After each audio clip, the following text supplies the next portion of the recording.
আর plan কি? Plan হচ্ছে তোমার যে ড্রেসগুলো আনতে বলছি আনছো, নিয়ে আসো। জি স্যার। কি ব্যাপার তোমরা এভাবে সেলুট দিতেছো কেন? তোমরা যদি এভাবে সেলুট দাও তাহলে তো সবাই জেনে যাবে যে আমি শেহজাদ চৌধুরী। হ্যাঁ, তাহলে ড্রেস পরে আমার কোনো লাভ আছে? আমি এখানে আসছি দাউদ খানের যে লোকেরা এই এলাকায় লোকে আছে তাদেরকে ধরাচ্ছে। স্যার, আপনি এভাবে সাধারণ মানুষের মতো চলাফেরা করতে পারেন না, এতে শত্রুপক্ষ আপনাকে আক্রমণ করতে পারে। আর ম্যাডাম যদি কোনোভাবে জানতে পারে যে আপনাকে স্পেশাল প্রোটোকল ছাড়া একা একা ছেড়ে দিয়েছে, তাহলে আমাদের কঠিন শাস্তি দেবে, আমাদের চাকরি থাকবে না স্যার।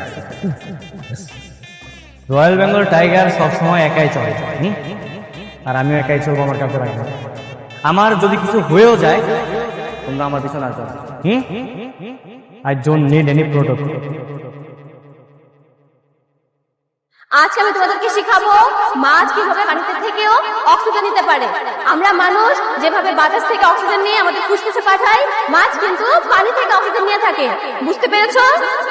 ক্লিয়ার? যদি কিছু না বুঝো আমাকে প্রশ্ন করবা, তবে তোমাদের আরো ভালোভাবে বোঝানোর জন্য আমি মাছ নিয়ে আসছি, তোমাদেরকে মাছ দেখাচ্ছি, ঠিক আছে?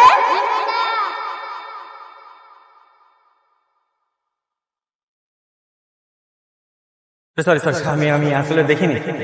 এই সরি মানে কিসের সরি? হ্যাঁ, আপনি দেখছেন আমি খেলতে যাচ্ছিলাম, দিলাম তো ধাক্কা লাগে আমার মাছের চাপটা ফেলে। এখন কি হবে আপনি জানেন যে দাম কত? 400 টাকা। দেন, টাকা বের করুন। আরে দাঁড়াও,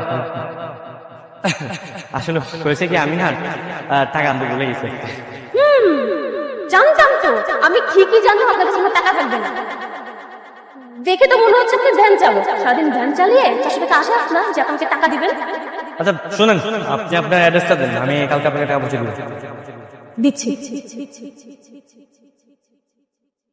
টাকাটা কিন্তু ঠিকই এসে দিয়ে যাবেন, মনে থাকবে তো? হ্যাঁ, মনে থাকবে। এই যে শুনুন, হ্যাঁ বলুন। এইটা কিন্তু আপনার সততার পরীক্ষা। কারো ক্ষতি করলে কিন্তু ক্ষতিপূরণ দিতে হয়। আমার টাকা কিন্তু মেরে দিবেন না, কালকে এড্রেসে এসে ঠিকই দিয়ে যাবেন, মনে থাকবে? হ্যাঁ মনে থাকবে। অনেক পছন্দ হয়েছে। ঠিক আছে, তোকেও তো ভালো লেগেছে, তাহলে বিয়ের প্রস্তাব নিয়ে সরাসরি মেয়ের বাড়িতে যাই। মানে কি মা, তুমি ডিরেক্ট বিয়ের প্রস্তাব নিয়ে যাবে? শুভ কাজে দেরি করে লাভ কি? আচ্ছা শোনো মা, আমাদের ড্রাইভারের কাছে ওদের বাড়ির ঠিকানা আছে। আম্মা আমি বাজারে যাইতেছি। ওয়ালাইকুম সালাম। আপনারা ঠিক চিনলাম না, কার কাছে আসছেন? উনি কারমা গ্রুপ অফ ইন্ডাস্ট্রির মালিক।